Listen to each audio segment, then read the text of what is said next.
What's up, everybody? It's Dustin from DC Media, and you might be wondering, what are we doing with this dusty old rig sitting next to me? Well, here is a box of parts.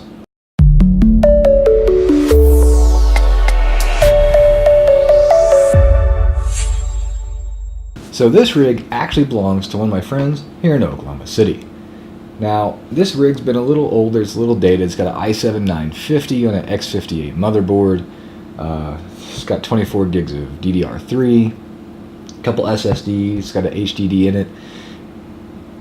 I believe it's got a GTX 960 for the Win Edition. Pretty popular card. If you watch my channel, obviously it's popular as a Best Buy. So, it's time to upgrade it. Now, what are we going to upgrade it to? Well, let me show you. First, we're going to be using a new GPU, the EVGA GTX 1070 Superclocked Edition. We're going to be using some Patriot DDR4 RAM, just 16 gig for now. He will be upgrading that later. A Gigabyte AB350M motherboard. Nothing crazy special, but it is a this is a mini motherboard, so obviously this case is going to be a little bit big for it, so he might be changing cases down the road. Gotta see. And this also has expansions for M.2, things like that, so you can make some improvements as well as he moves forward. Now, obviously this is a Ryzen motherboard, AM4 socket, and with that we are using a Ryzen 1500X. So, let's build it.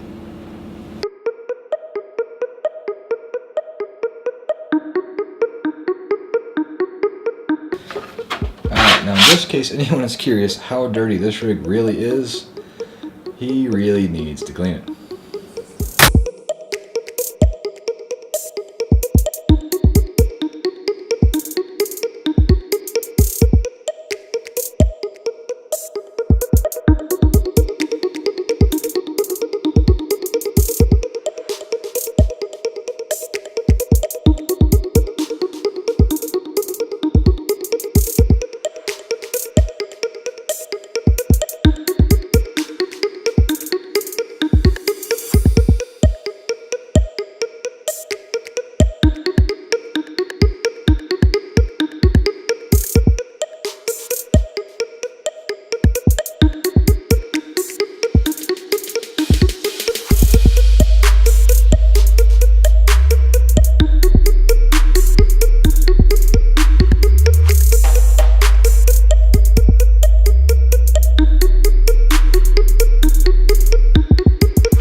Now this is the part everybody forgets about.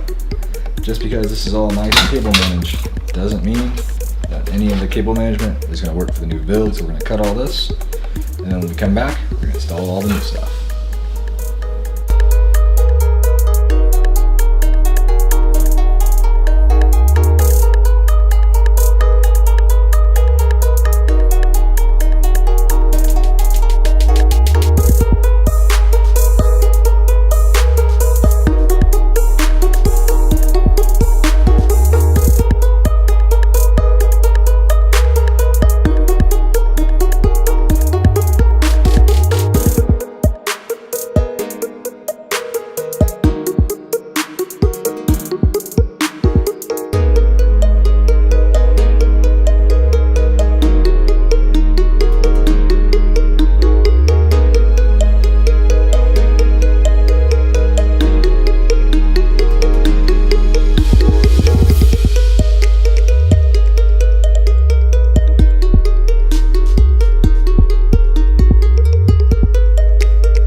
Alright, so got the build done, and I missed a few edits in there. There was just some stuff that was pretty mediocre. Put the CPU in.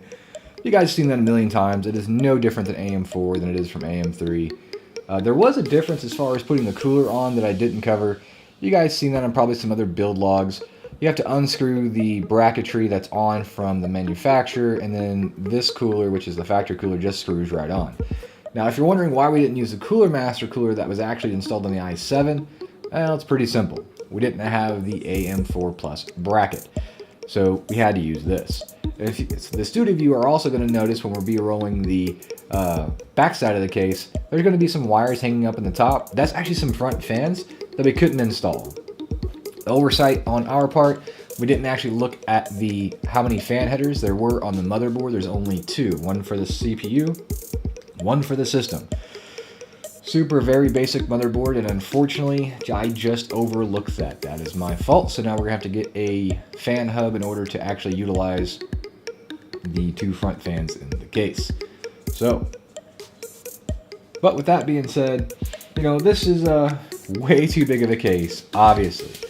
So, we already talked about it before we even did this build. He's likely going to end up getting another case. We're going to swap all this over. We'll probably do that on the channel as well and kind of show you guys what it looks like in a newer case. I might even talk him into upgrading the power supply here. The power supply is not bad. It's just old, and it would be kind of nice to see this newer system have a little bit newer, more efficient power supply. No reason to have something older and less efficient. Got newer technology, and might as well keep it up to date. But he doesn't have to. It does works flawlessly. It's just a little pet peeve of mine.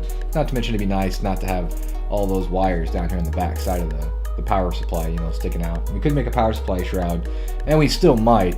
It's just not really needed. And it'd be kind of nice not to have, just like I said, a giant clump of wires that you don't need to have ran. Get a modular power supply of a current generation model, and just run the cables that you need, and it'd be so much more simplistic. But that's it, guys. The Ryzen 5 build, like I said, it's got a 1500X GTX 1070 Superclocked edition and a Gigabyte B350 motherboard, 16 gigabytes of DDR4. Very, very basic. This would be if you would change out this GPU for maybe a 1060 or something along those lines, you're probably looking at, if you were to purchase the same motherboard, RAM, CPU, a cheaper GPU, and a cheap power supply and case, it's probably an $800 build, maybe a little bit less. He wanted to spend right around 8-ish in order to upgrade his CPU motherboard, get up to the DDR4, new 1070. So that's the direction we went with that. But this probably isn't the last we've seen in this case. Like I said, we'll probably be swapping this to a new case relatively soon. Get him something a little bit smaller form factor. He's not going to be doing any custom water cooling, which this case would be great for. But as it stands, it's just not needed. The two front fans are blocked by this entire HDD tray, so still got an optical drive, which isn't really a requirement these days anymore. So, but anyway, that's kind of it, guys. Thank you guys for watching the video. I will probably have a follow-up video either independently, or maybe we'll link it in with the next one where we swap it over to the new case, where we'll talk about its performance, show you guys some benchmarks on what you can expect from this, and all the products that are in this build will be linked in the description below. And I'll also have a total. At the time of doing this, I haven't ran a total yet, so I don't know what the entire purchase price would be for this particular PC. Now, we might not have this case, we might have a similar case, because I don't know if this case is even still sold anymore. And the same thing for a power supply. But that's it, guys. Again, if you liked it, thumbs up. If you didn't, thumbs down. And if you like our content, consider subscribing or sharing it with your friends. We do have a giveaway coming up very, very soon. Probably within the next week or so, we will be announcing that. So, hope to see you guys soon. Stay tuned for all the new fun stuff and some more GTX 1080 Ti videos. And again, thanks for watching, and we'll see you guys in the next video.